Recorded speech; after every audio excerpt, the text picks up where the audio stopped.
I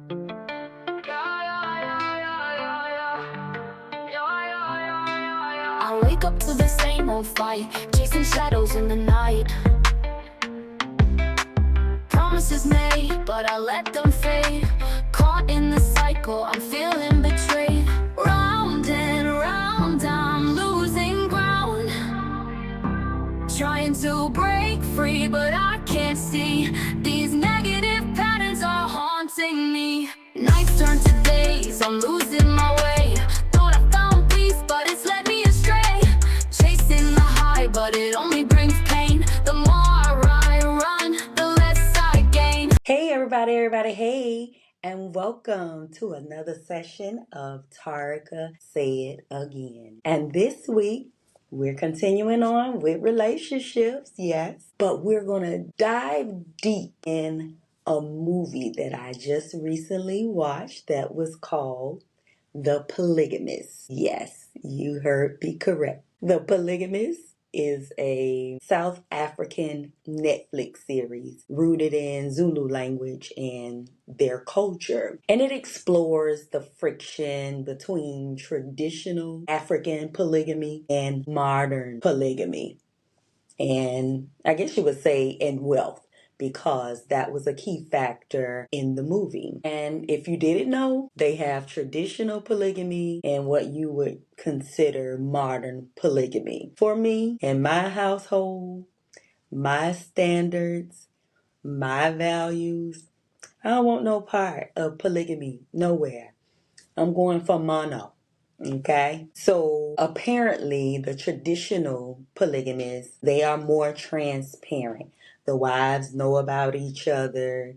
They might live in the same household or on the same plot or land. Whereas the modern day polygamists, as you saw in the movie, they didn't. Everybody didn't know about one another. We know there were secrets. Things came out later on. So my question, because you know I'm always asking questions, is it cheating or is it a pattern? So I'll say first, I didn't know it was a book. And the author, she shared, it took about 14 years to get her book to the big screen. But the movie, The Polygamist, is about infidelity, it's about betrayal, and the unraveling, or we would say the unveiling of what seemed to be the perfect marriage, because they had money. She was a social media star, and the lady name was Joyce, and the husband, his name was Jonas. And Joyce, she was admired publicly as the face of a successful relationship. But behind closed doors, her husband's repeated affairs exposed a much deeper issue. While many people may focus on the cheating itself, right? I want to encourage us to ask a different question. What pattern is driving the behavior? Think about it. Cheating is often the symptom. The addictive pattern, that's what fuels it. Every pattern begins somewhere. Repeated deception, the constant pursuit of new partners, the need for validation, secrecy. To me, it's like that forbidden fruit. That's what it made me think about. Something you know that you're not supposed to have. Also, manipulation and emotional instability. These things rarely appear overnight. They are often rooted, you could say, or embedded, but they are often rooted in unresolved trauma, learned behaviors, unhealthy family dynamics. And we talk about that often. Or emotional wounds that were never addressed. Think about the son in the movie. Towards the end, he started repeating some of his dad behaviors. And y'all know he pretty much despised his dad. And he tried so hard to not be like him. Many people grow up watching unhealthy relationships. and unknowingly normalize these unhealthy relationships. And sometimes they just don't know because that's what they saw, that's what they witnessed. I'm going to give you a few examples. The men in our family always have another woman. He just like that. Girl, he just being a man. Another could be women are supposed to tolerate cheating. Let him be a man. You just stay home and do you. Continue to be a woman. Classy. Another one. As long as he provides financially, child, overlook that. I don't care. Let him do what he want to do. Now, you saw in this movie, them finances, that money got them gonorrhea. Yes, it touched the few of the ladies in the movie. That STD, it was passed to a couple of them. And then HIV being another one of the diseases that came about towards the end of the series. Look, that money, it didn't save Jonas. So when we think about addictive patterns or an addiction, we know that an addiction isn't always sex or sexual. We've talked about in past episodes that addiction doesn't always involve drugs or alcohol. But people can become addicted to other things such as validation, such as attention, such as power, such as control, such as secrecy. And there was a lot of secrets in this movie. Oh my gosh. The excitement, going back to that the excitement of forbidden relationships, y'all. You ain't supposed to be with this man or this woman. You made a vow. But the excitement of it keeps people going back. Someone may continually seek new relationships, not because they are searching for love, but because they are chasing the temporary emotional high that, say, comes from being desired. You've seen stories, you've heard stories where a woman or a man may say, he made me feel wanted. I felt desired. My husband, he wasn't paying attention to me, and I was getting the attention over here. Eventually, we know the excitement, it fades. Yep. And the cycle begins again. So it might have been you 1 year, but then another year, and some switch it up more frequent than annually. But that's just an example. Going back to Joyce, one of the main characters. Joyce, her emotional breakdown or her emotional collapsing, as to say, demonstrates what happens when someone has built their identity around an image that suddenly shatters. Because remember, I said she was the social media star, right? She built her identity. She made her money from the limelight, from the likes. So she's built her image, and then all of a sudden it shatters because your reality, your true life or story is falling apart.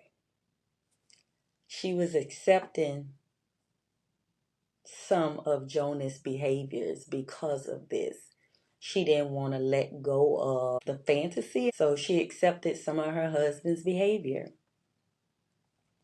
Think about it. When betrayal is repeated, many people begin questioning, was I enough?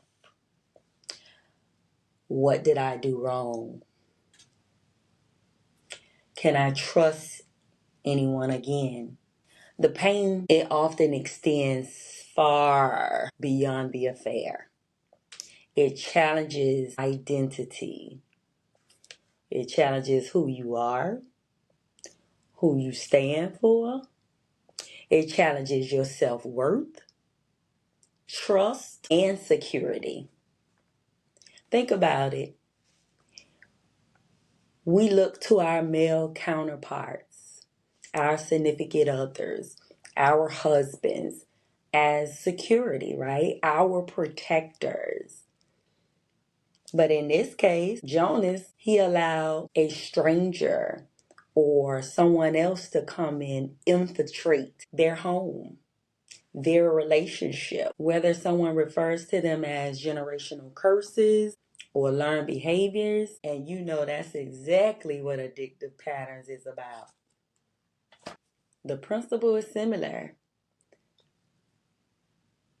Think about this. What is not healed often gets repeated. It's like you got to go back. You got to learn that lesson. You didn't learn it the first time. So we got to go back and revisit it. Children learn far more from what they witness than from what they are told. Let me say that again. Children learn far more from what they witness than from what they are told.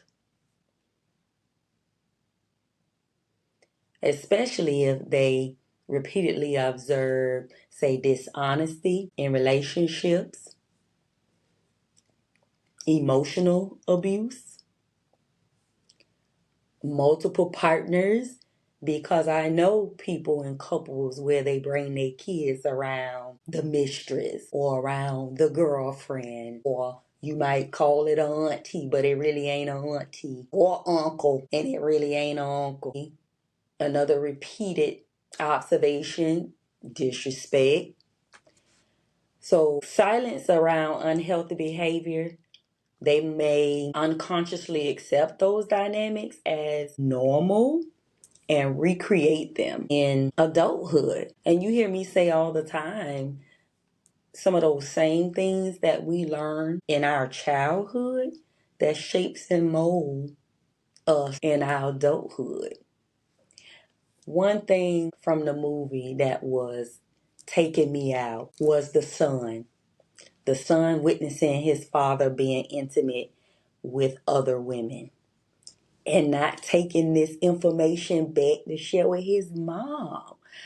I just was blown. I literally was screaming at the TV, y'all, like, only if he would have this discussion. Like, tell your mama, boy, speak up, say something. And I think because boys are typically protective of their mothers, you know, I could not get over. I just was like, if he would just say something. But remember this, the cycle continues until someone intentionally decides to break it. So, a few lessons I got from this. One, when we think about public appearances, they don't reveal private realities, right? Because, take for instance, my book. You have this perfect couple, beautiful, look nice, like they got it going on the outside, but raggedy on the inside, going through it, arguing all the time, disrespect, etc., etc., etc., right?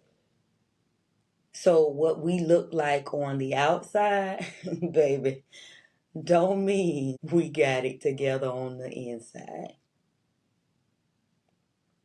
So basically, a picture perfect marriage can still be filled with hidden pain. And we definitely witnessed that from this movie. Another one, repeated behavior, as I say all the time, is rarely accidental. It's called repeated behavior. Yeah. Patterns deserve more attention than isolated mistakes. Another one, unhealed wounds, they create unhealthy decisions. And we don't want to ignore emotional pain because it often causes people to seek temporary relief in destructive behaviors. Think about the son in this movie. You can even say, think about the daughter as well.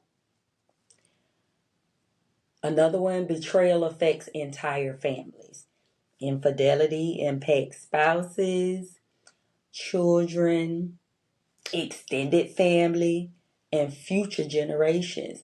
A lot of time, as the person actually doing the cheating, they think about themselves and not the impact that it could have on the family. Just someone having a up on you, or someone knowing what's going on in your household because you're going out sharing that information. That's reckless. And I remember the daughter in the movie when she went to speak with Matipa, who at the time might have been the love interest, but the daughter said to her, talk to me, let me know, because what he does affects us. That's a whole nother story, y'all, because Matipa, she got exactly what she asked for when she was trying to be sneaky and scheming up on a man with money. She got that. Because if you think back, when she first came to work for Jonas and his company, she was just a regular little worker out on the floor. Then real quick, she worked her way and got her own office. And even the brother was like, you got an office real quick. Another lesson, accountability. We know accountability is necessary for healing. Nothing changes until someone accepts responsibility for their actions. Another, healing breaks the cycle. Yes, once you have actually healed, it can break the cycle. One person simply choosing maybe to go to counseling, or maybe just being disciplined to say, I'm going to stop this. I'm not doing this no more. I'm not allowing my flesh to take over my mental. Honesty, forgiveness, boundaries, and again, accountability can change the legacy of an entire family. So the real question, y'all, it isn't simply why did he cheat? We'll say that's a surface level question. The deeper question is, what pattern kept producing the same behavior? And who is willing to break it before the next generation repeats it? Now, I already mentioned the son and him having a couple of sexual encounters towards the end of the movie, not knowing the person or the women or really caring, because, one of the young ladies, he knew that she messed with his daddy. Like, why would you want to do that? She knew this same lady had another boyfriend. Then one of the other ladies was just somebody he had just met. So a matter of just not caring. He physically was in the closet in one and another one at the darn funeral. You supposed to be at your dad's funeral and you partaking in these type activities.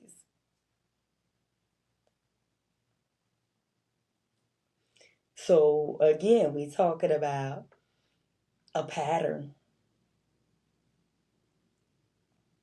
And then the secret daughter, you heard me, the secret daughter, that was another thing just threw me. They had to be quiet. That whole family had to be quiet.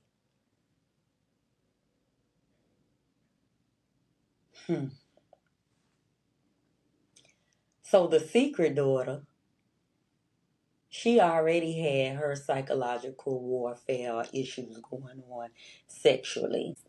She slept with the sister boyfriend and she didn't care. She did it on purpose. As she said, it was to get attention.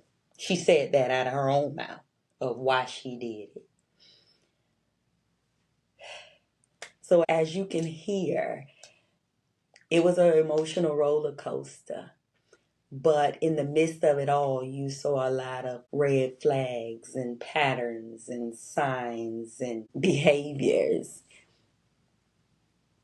So, in summation, think about my book, Addictive Patterns, but not so much as far as polygamous, right? Because when we think about the African culture, that's something that's been around for a long time and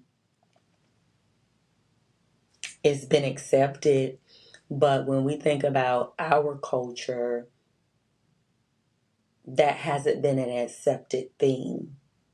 Or has it been? As I'm listening to myself, has it been? I guess we say legally, it hasn't been. But we know that there are a lot of people that have taken part and accepted those behaviors. Maybe because they didn't have any other choice, any other means, a lot of reasons. But in summation, addictive patterns focuses on identifying destructive cycles and understanding where they begin, like the root of it. So taking responsibility for healing and creating a new legacy for the generation to come. So y'all, let's think about our behaviors. Let's think about what we are displaying. Hopefully you got something out of today's session. Please don't forget to like, share, and subscribe to iHeartRadio, Spotify, and YouTube. Have a good one.